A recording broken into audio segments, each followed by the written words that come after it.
oil and gas sector.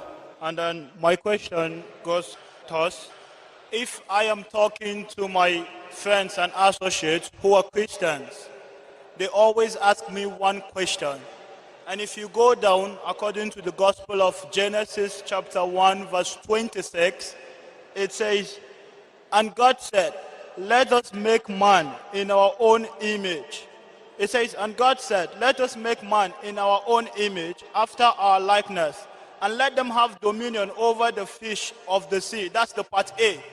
Now my question is, let us make man in our own image. That was in the creation of Adam and Eve, according to the Bible. Now if God says, let us make man in our own image, it then means that God was not alone. How many are they? It has to do with the divinity. That's why I'm confused. Thank you. Brothers ask the question that when the Bible says, let us, when God uses the word us, let us make when in his image, us means there was more than one God. Brother, in many languages, there are two types of plural. Plural of numbers and plural of respect. Like in English, when we speak, there's plural of number and plural of respect. Plural of numbers means many people are there, so we say we. If there's more than one, we say we. Secondly, if the Queen of England, when she speaks, instead of saying I said that, she will say we said that. That is royal plural. Same thing in Hindi. When in Hindi we say my means singular, hum is for plural number also is royal plural. When Rajiv Gandhi used to speak, he used to say, hum dekhna chahte hai, we want to see. So same thing in English, there are two types of plural. One is plural of number, one is plural of respect or royal plural. Same thing Quran says, inna nahnu nazzalna al-zikra. We have revealed the Quran. When the Quran says we in Arabic, nahnu, it does not mean more than one God. It means one God, but that is plural for respect, royal plural. So same thing when in the Bible they say God, when he says we, it is royal plural, it is not plural of number. Hope that answers the question.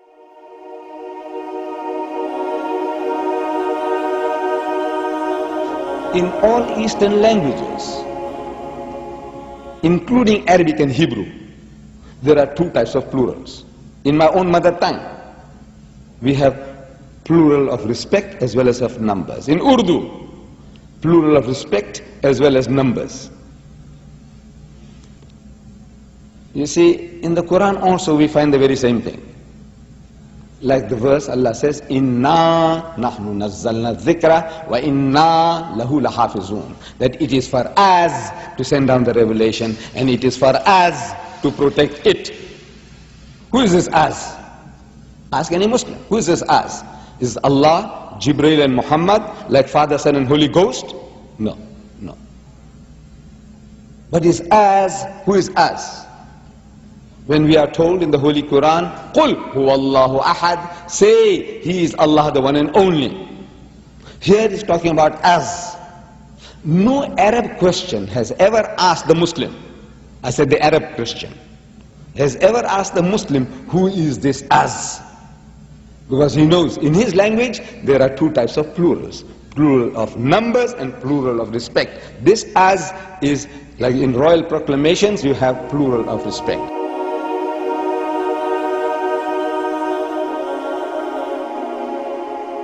Kenapa Allah selalu menyampaikan kami, bukan saya? Kami bermakna litta'zim, pengagungan. Seorang raja tegak. Raja tegak, berdirinya kami di sini. Kami di situ, dia sendiri tegak, tapi dia untuk mengagungkan diri. Dalam tata bahasa Arab, kami litta'zim. Kalau jumpa satu ayat mengandung makna dua, kami, inna nahnu nazzalna dzikra wa inna lahu lahafizun. Apakah ayat itu mengandung kami banyak? Tidak. Kenapa? Karena dibantah oleh ayat yang lain. Mana ayat yang membantah? Qul huwallahu ahad, Allahus samad, lam yalid wa lam yulad wa lam yakul lahu kufuwan ahad, la syarikalah, tiada sekutu bagi. Maka kami di situ maknanya litta'zim, mengagungkan diri.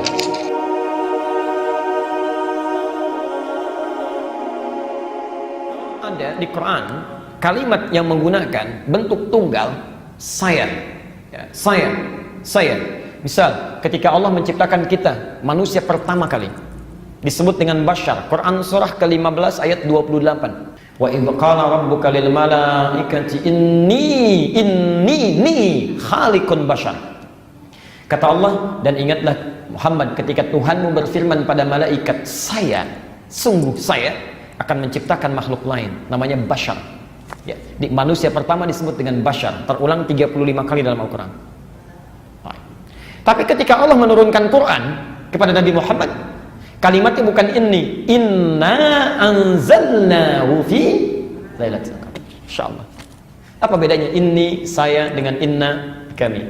Kalau ada kalimat personal di Quran, itu artinya maknanya menunjukkan kepada sesuatu yang khusus, menekankan ketuhanannya. Aspek ketuhanannya. Ini saya. Kalian tidak bisa, cuma saya. Jelas ya? Menunjukkan sesuatu yang personal, membedakan antara Tuhan dengan makhluk. Baik. Adam itu makhluk atau khalik? Tuhan atau makhluk? Karena itu Allah menggunakan kalimat personal untuk menunjuk ini saya ciptakan makhluk. Kenapa tidak menggunakan kata inna tapi ini untuk menunjuk saya yang Tuhan, dia yang makhluk? Jelas ya? Kan itu kalimatnya ini saya. Tapi kalau di Quran ada kalimat nahnu atau inna, itu fungsinya li ta'zimi sya'ni, untuk mengagungkan satu peristiwa. Mengagungkan satu peristiwa. Seakan-akan menunjukkan bahwa peristiwa ini begitu luar biasa, begitu agungnya, berikan perhatian yang lebih. Kenapa saat Quran diturunkan kalimat yang menggunakan inna, bukan inni? Seakan-akan ingin menegaskan, ini saya tunjukkan kepada kalian satu peristiwa yang sangat agung, sangat tinggi, yang ditunjukkan pada bukan proses kepribadian sendirinya Allah, bukan personalnya, tapi menunjuk pada peristiwanya. Kalau tadi penciptaan Adam menunjuk kepada personalnya Allah, saya yang ciptakan dia, saya Tuhan. Kalau dalam peristiwa menggunakan inna, itu umumnya menunjuk kepada agungnya peristiwa yang dimaksudkan. Seakan-akan ingin mengatakan, hei, ini Quran ini kitab yang agung, sesuatu yang luhur, sesuatu yang sangat istimewa. Kami tunjukkan kepada kalian, kami turunkan menggunakan kalimat inna li ta'zimin sya'ni, ya, untuk mengagungkan peristiwanya. Ya.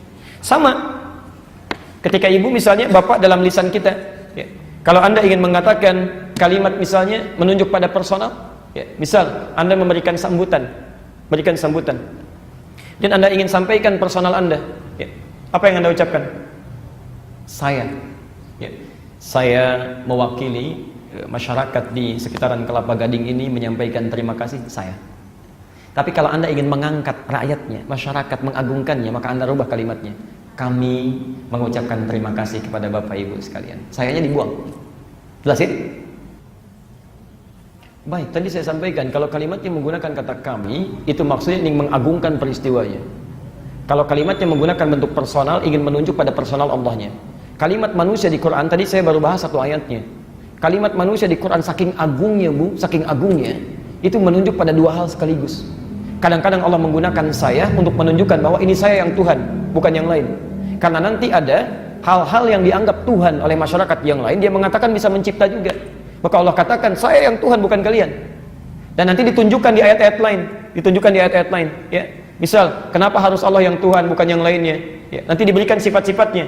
Misal, mohon maaf, satu, contohnya Quran surah 21 ayat ke-22, ya. Al-Anbiya. Lau kana fihi ma'alihatun illallahu lafasadata. Ya. Kalaulah di semesta ini ada Tuhan-Tuhan lain lebih daripada satu selain Allah, tentu kacau ini. Kacau mengatur alam semesta ini. Ada ayatnya?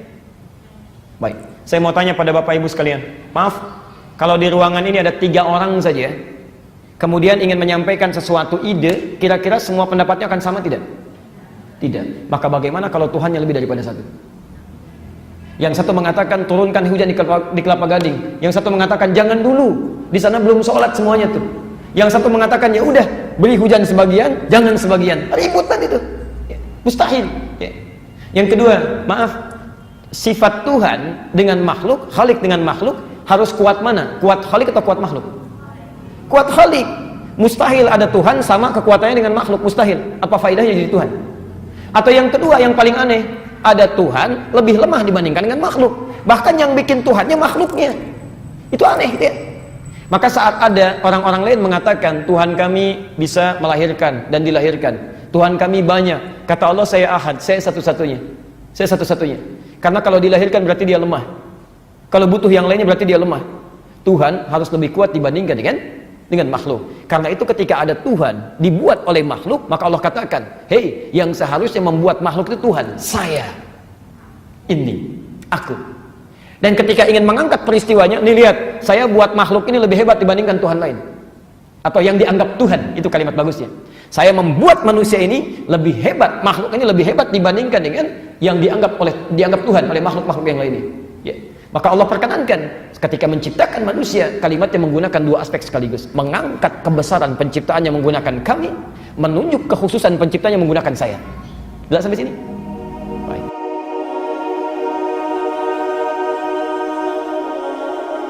Kalau Anda mempelajari bahasa Arab secara mendalam, itu yang akan kita dapatkan. Jadi bahwa nahnu bisa digunakan untuk lebih dari satu, bisa digunakan untuk satu, tapi menunjukkan keagungan dan kebesaran, ta'zim. Jawaban yang kedua masih soal nahnu. Ada yang menarik di dalam Al-Quran Al-Karim, manakala Allah menceritakan soal suatu penciptaan yang tidak melibatkan makhluk manapun, umumnya Allah mengatakan anak, aku, saya. Tapi manakala Allah Subhanahu wa Ta'ala menceritakan tentang penciptaan sesuatu yang melibatkan oknum lain dalam penciptaan tersebut sebagai proses, Allah sering menggunakan kata nahnu, kami.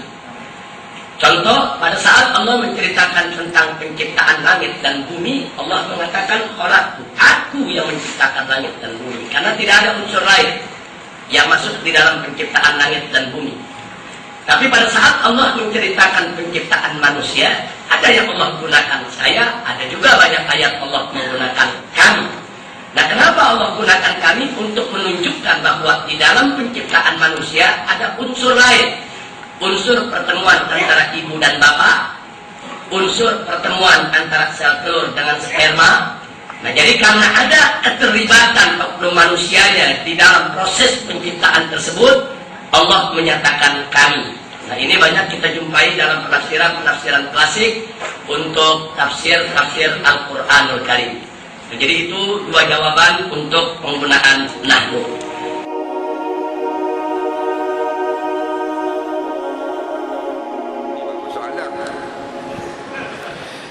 Ditengok dalam tafsir Quran, kadang-kadang Allah kata aku maafkan kamu, kadang-kadang kami menurunkan akan rezeki daripada langit, kami menurunkan hujan. Nampak? Inna anzalna, sesungguhnya kami yang menurunkan. Nah, tapi kadang-kadang aku, maknanya saya seorang. Ada beza ke tak dalam ilmu Arabiah? Nah, kedua-dua ni adalah domain, dia panggil ganti nama. Ganti nama ataupun domain. Arab panggil domain, Melayu panggil ganti nama. Jadi ganti nama ni kalau menggunakan aku ataupun kami, yang dimaksudkan ialah Allah, maksudnya sama saja, balik kepada Allah. Nah, tapi kalau kami daripada manusia, maksudnya lain. Ialah kami semua yang berkata-kata pada hari ini. Contoh, batu Arab dia gelar mana nahnu, kami, ataupun kami ini mutakallim, dhamir mutakallim alladhi ma'ahu ghairuhu, ganti nama bagi yang berkata-kata yang di sampingnya ada orang yang lain. Jadi dia wakil orang yang ramai, dia bercakap dengan kami, itu makhluk. Tapi kalau Tuhan berkata kami, bermakna dhamir mutakallim wahdah al-muazzim nafsah, ganti nama bagi Tuhan yang satu yang mengagungkan dirinya sendiri. Jadi kami kalau Tuhan, mana aku seorang yang maha agung. Tapi kalau kami daripada manusia, kami beramai-ramai.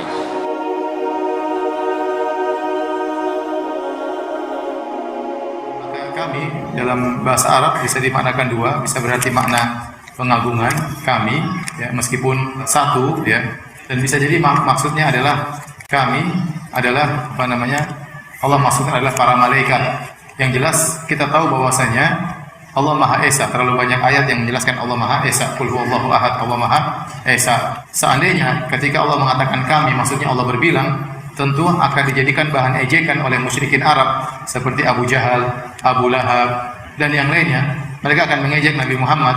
Muhammad, kata engkau bahwasanya Tuhanmu satu. Kenapa dalam Al-Quran banyak sekali kami-kami?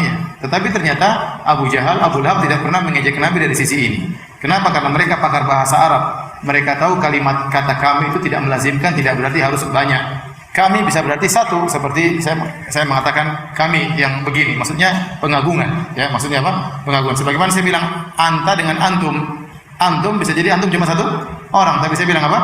Antum dalam bentuk apa? Pengagungan. Ini bahasa Arab bisa digunakan bahasa seperti ini menyebutkan jamak dalam rangka untuk pengagungan. Yang kedua bisa jadi firman Allah mengatakan inna kami, artinya Allah menyebutkan malaikat seperti firman Allah Subhanahu wa taala fa idza qara'nal qur'ana fattabi' fa idza qara'nahu fattabi' qur'ana. Kalau kami bacakan Al-Qur'an maka ikutilah. Maksudnya kami sini malaikat Jibril.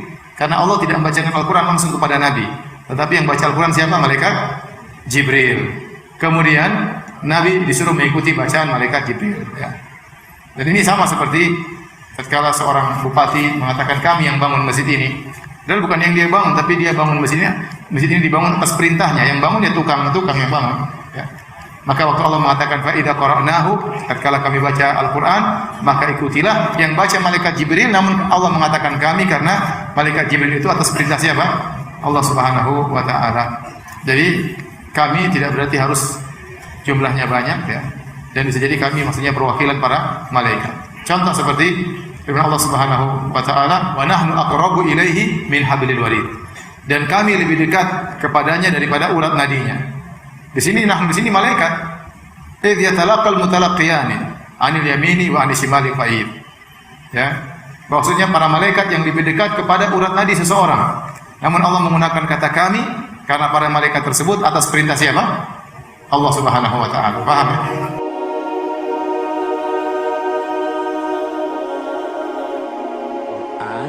Seringkali menunjuk Tuhan dengan kata kami, tapi dia juga menunjuk dirinya dengan kata aku.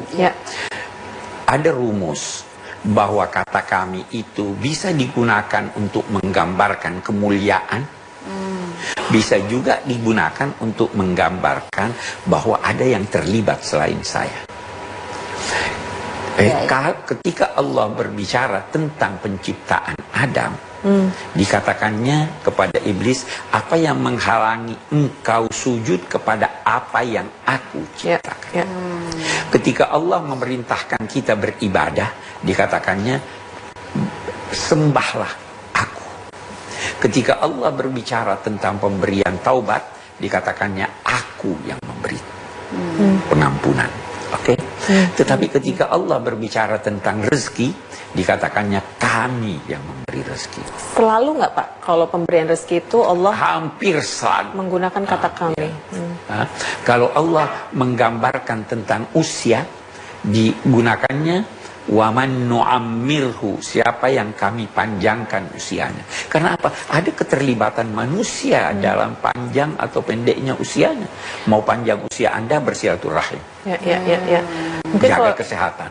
Mungkin kalau rezeki juga dikaitkan dengan bahwa dibutuhkan usaha manusia. Harus ada usaha manusia, betul. Nahnu di episode yang lalu itu karena kami yang memberi rezeki kamu. Dikatakan bukan dikatakan saya yang memberi rezeki. Isyarat bahwa ada keterlibatan selain dari Allah. Jadi keterlibatan di sini bukan hanya tanda kutip pasukan Allah begitu ya, malaikat, tapi juga bisa malaikat. Manusia. Ketika Allah menyatakan kami yang menurunkan Al-Quran, yang dimaksud dengan kami di situ Allah, tapi yang ikut menurunkan Allah memerintahkan Malaikat Jibril membawanya.